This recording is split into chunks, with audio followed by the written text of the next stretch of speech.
எல்லாருக்கும் வணக்கம்.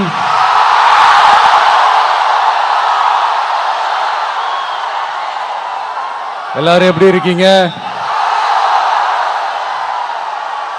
சாப்பிட்டீங்களா?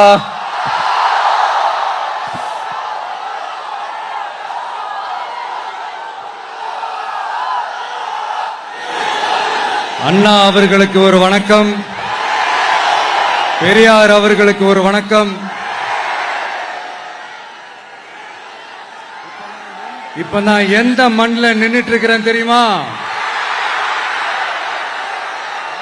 ஆண்டவர் அன்போட நெல்லுக்கடை மாரியம்மன் அன்னை வேளாங்கண்ணி ஆசியோட கடல் தாய் மடியில் இருக்கிற என் மனசுக்கு ரொம்ப நெருக்கமான நாகப்பட்டினம் மண்ணில் இருந்து நின்று பேசிட்டு இருக்கிறேன். என் நெஞ்சில் கொடியிருக்கும்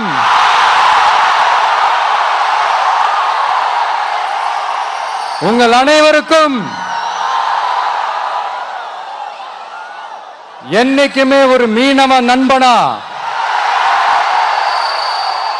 இருக்கிற இந்த விஜயோட அன்பு வணக்கங்கள்.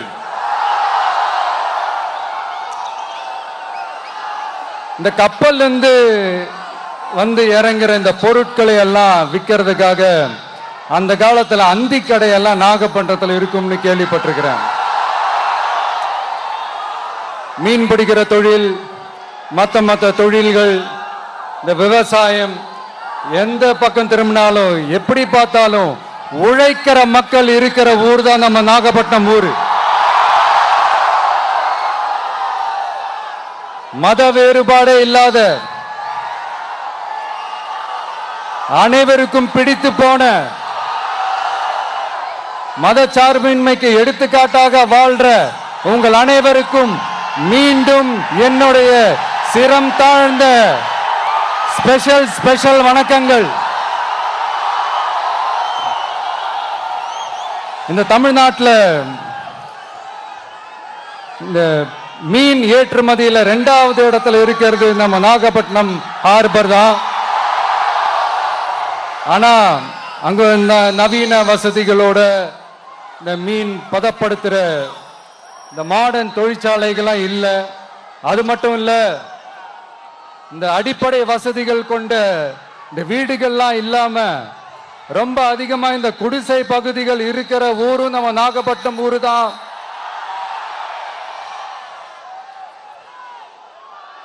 இந்த முன்னேற்றத்திற்கெல்லாம் எங்கள் ஆட்சி தான் சாட்சி.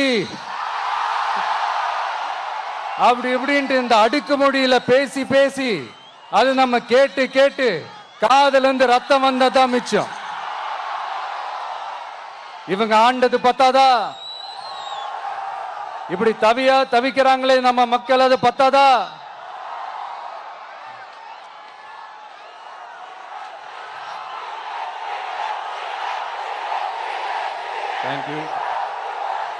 தேங்க்யூ.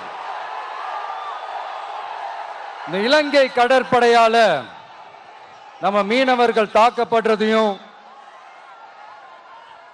அதுக்கான காரணத்தை பத்தியும் அதுக்கான தீர்வை பத்தியும் நான் மதுரை மாநாட்டிலே நான் பேசியிருந்தேன். அது ஒரு தப்பா? மீனவர்களுக்காக குரல் கொடுக்கறதும் அவங்களோட நிக்கிறதும் நம்மளுடைய கடமை, நம்மளுடைய உரிமை.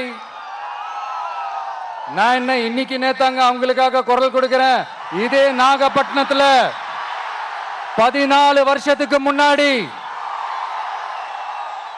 2011 February 22 இதே நம்ம மீனவர்கள் தாக்கப்பட்டதை கண்டிச்சு ஒரு பொதுக்கூட்டம் ஒண்ணு நடத்தணும் இல்லையா? இந்த விஜய் களத்துக்கு வர்றது ஒண்ணு புதுசு இல்ல கண்ணா. எப்போ வந்தாச்சு. என்ன ஒண்ணு, முன்னாடிலாம் விஜய் மக்கள் இயக்கம் என்ற அந்த இயக்கமா வந்து நிற்போம். இப்ப தமிழக வெற்றி கழகம் என்ற அந்த ஒரு அரசியல் இயக்கமா வந்து நிக்கிறோம். அவ்வளவுதான் வித்தியாசம். அன்னைக்கும் சரி, இன்னைக்கும் சரி, இனிமேலும் சரி, மக்களுக்காக மக்களோட நிக்கிறது தான். இது புரிய வேண்டியவங்களுக்கு புரிஞ்சா சரி.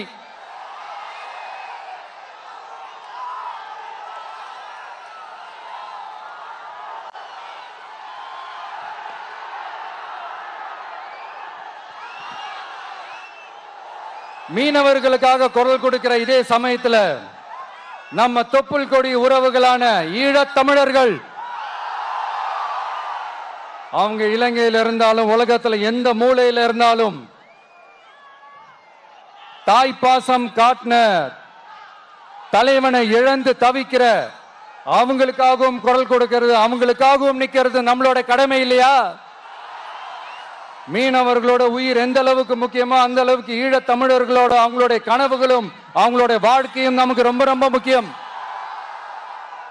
நம்ம மீனவர்கள் படுற இந்த கஷ்டத்தை எல்லாம் பார்த்து ஒரு பெருசா ஒரு கடிதம் ஒண்ணு எழுதிட்டு அதுக்கப்புறம் கப்சிப்னு சைலண்டா போறதுக்கு நாம ஒண்ணு இந்த கபட நாடக திமுக அரசும் கிடையாது. மத்த மீனவர்கள்னா இந்திய மீனவர்கள், நம்ம மீனவர்கள்னா தமிழக மீனவர்கள், இப்படி பிரிச்சு பார்த்து பேசுறதுக்கு நாம ஒண்ணு பாசிச பாஜக அரசும் கிடையாது. நிரந்தரமான தீர்வு, நிரந்தரமான ஒரு இந்த ப்ராப்ளத்தை சால்வ் பண்றது தான் நம்மளுடைய ஒரு முக்கியமான ஒரு அஜெண்டாவே. சரி, இப்ப நம்ம நாகப்பட்டினம் ஏரியாவுக்கு வருவோம்.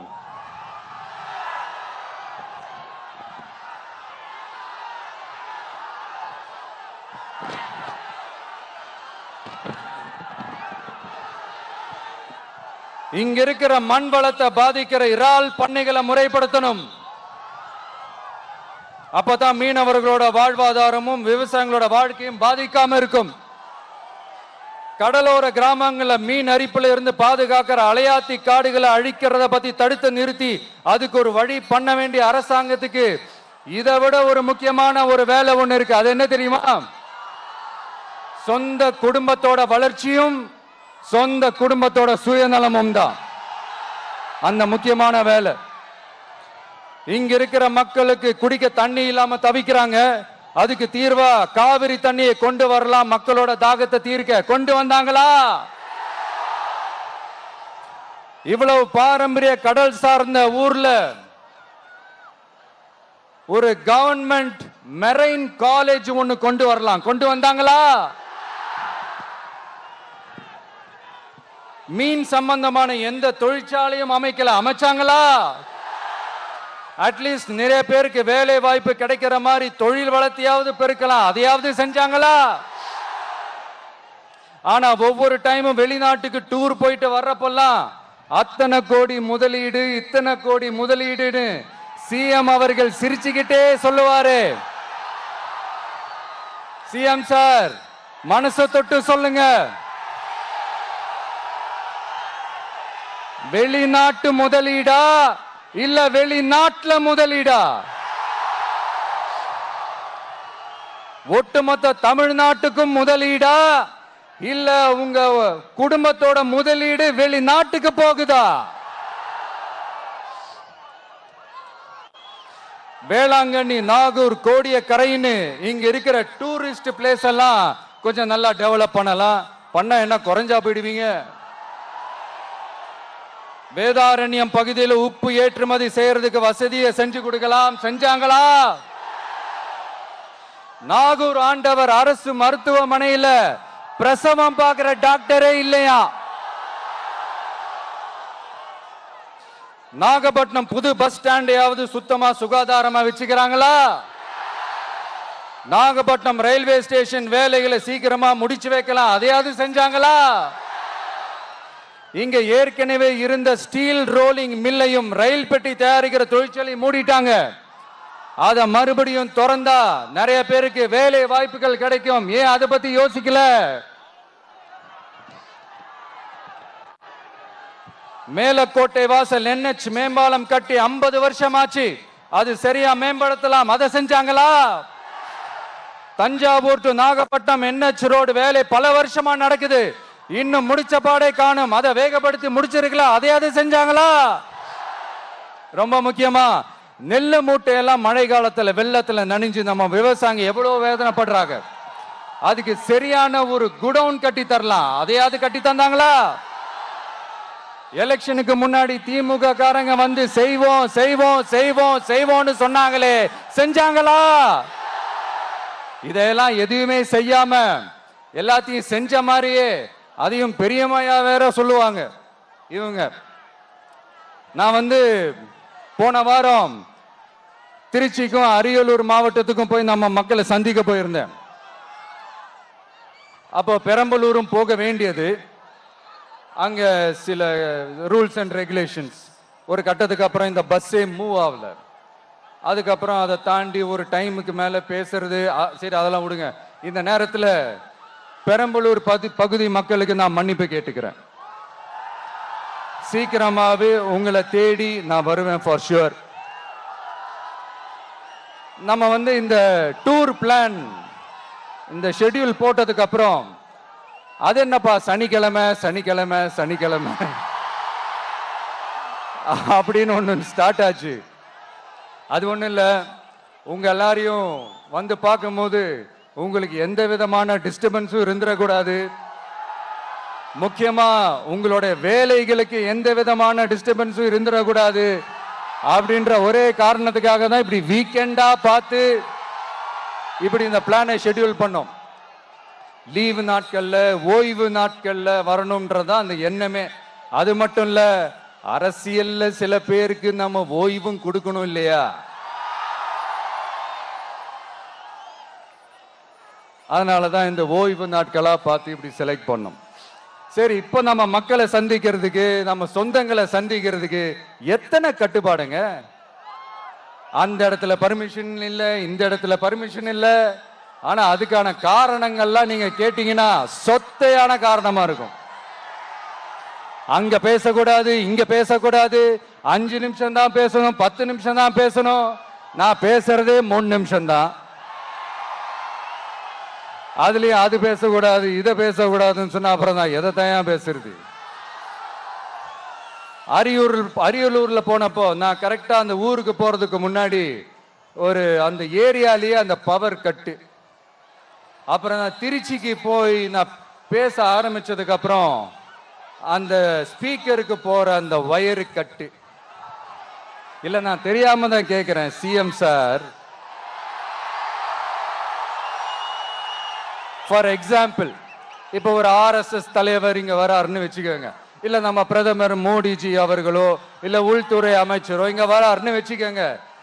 இந்த மாதிரி கண்டிஷன்ஸ்லாம் போடுவீங்க,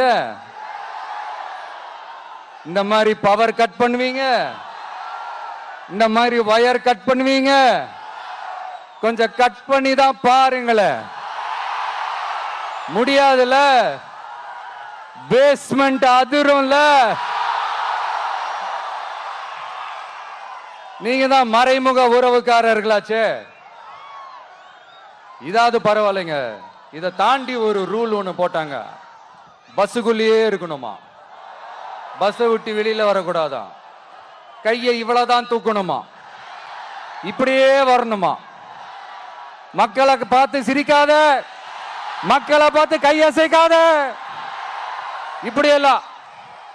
ஐயோ ஐயோ, நானும் என்னவோ ஏதோ நினைச்சேங்க. செம்ம காமெடியா இருக்குங்க. I am just enjoying like anything. நேரடியாவே கேட்கிறேன், சிஎம் சார் மிரட்டி பாக்குறீங்களா? அதுக்கு இந்த விஜய் ஆள் இல்ல சார், அதுக்கு நாம ஆள் இல்ல சார். என்ன செஞ்சிருவீங்க? மேக்சிமம் கொள்கைய சும்மா பேருக்கு மட்டும் வச்சுக்கிட்டு குடும்பத்தை வச்சு கொள்ளையடிக்கிற உங்களுக்கே இவ்வளவு இருந்தா, சொந்தமா உழைச்சி சம்பாதிச்ச எனக்கு எவ்வளவு இருக்கும்?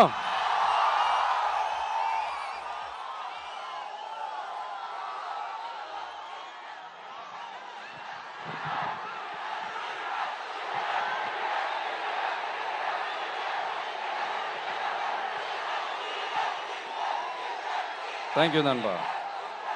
என்ன நாங்க பெருசா கேட்டுவிட்டோம்? மக்கள் நிம்மதியா ஃப்ரீயா நின்று பார்க்கறதுக்கு ஒரு இடம், அதை நாங்க தேர்வு செஞ்சு அதுக்கு பர்மிஷன் கேட்கிறோம். ஆனா நீங்க என்ன பண்றீங்க? அந்த இடத்தையெல்லாம் விட்டுட்டு நெருக்கடியோட, மக்கள் நெருக்கடியோட எங்கெல்லாம் நிப்பாங்களோ அந்த இடமா பார்த்து செலக்ட் பண்ணி தெரியுங்க. உங்க எண்ணம் தான் என்ன சார்? நான் அவங்கள பார்க்க கூடாது, அவங்களோட பேசக்கூடாது, அவங்க குறைகளை கேட்க கூடாது, அவங்களுக்காக குரல் கொடுக்க கூடாது. என்னதான் சார் உங்க எண்ணம்? சரிங்க சார், ஒரு அரசியல் தலைவன் அப்படின்றதெல்லாம் மறந்துருங்க. ஒரு சாதாரண ஒரு தமிழ்நாட்டு மண்ணோட ஒரு மகனா, ஒரு நம்ம தமிழ் மக்களுடைய ஒரு சொந்தக்காரனா, என் மக்களை, என் குடும்பத்தை, என் சொந்தங்களை நான் பார்க்க போனா என்ன பண்ணுவீங்க? அப்பவும் தடை போடுவீங்களா? வேணாம் சார். இந்த அடுக்குமுறை, இந்த அராஜக அரசியல்லாம் வேணாம் சார். நாம ஒண்ணு இங்க தனியால் இல்லைங்க சார், மாபெரும் மக்கள் சக்தியோட பிரதிநிதிங்க சார், மாபெரும் பெண்கள் சக்தியோட சகோதரன் சார், மாபெரும் இளைஞர் இயக்கமா இருக்கிறோம் சார். மறுபடியும் சொல்றேன், 2026ல ரெண்டு பேருக்கு நடுவுல தான் போட்டியே. ஒண்ணு இன்னொன்னு, ஒண்ணு இன்னொன்னு.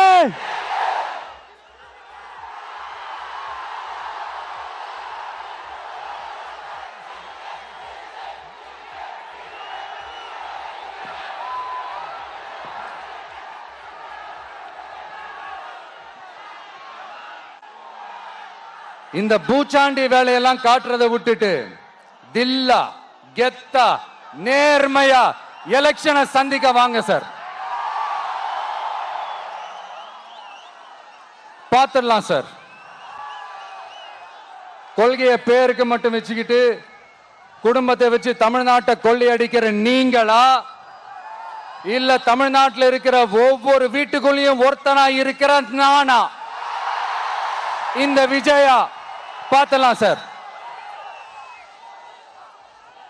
இனிமேலும் இந்த தடைகள்லாம் போட்டீங்கன்னா நான் நேரடியா மக்கள்கிட்டயே பர்மிஷன் கேட்டுருவேன். மக்களே நீங்க சொல்லுங்க, நான் உங்களை பார்க்க வரக்கூடாதா? நான் உங்களோட பேசக்கூடாதா? உங்க குறைகளை நான் கேட்க கூடாதா? உங்களுக்காக நான் குரல் கொடுக்க கூடாதா? இப்படி நமக்கு தடையா போடுறாங்களே, இந்த திமுக அரசு மறுபடியும் ஆட்சிக்கு வரணுமா? உங்க நல்லதுக்காக நம்ம உங்க டிவிக்கு ஆட்சி அமையணுமா? சத்தமா சத்தமா கேட்டுச்சா மை டியர்? ஏன்பா, நான் தான் அப்பவே சொன்னல, அவருக்கு ஆசையா பாசமா கூப்பிட்டா பிடிக்க மாட்டேங்குது. ஏன்பா மறுபடியும்? கேட்டுச்சா சிஎம் சார்?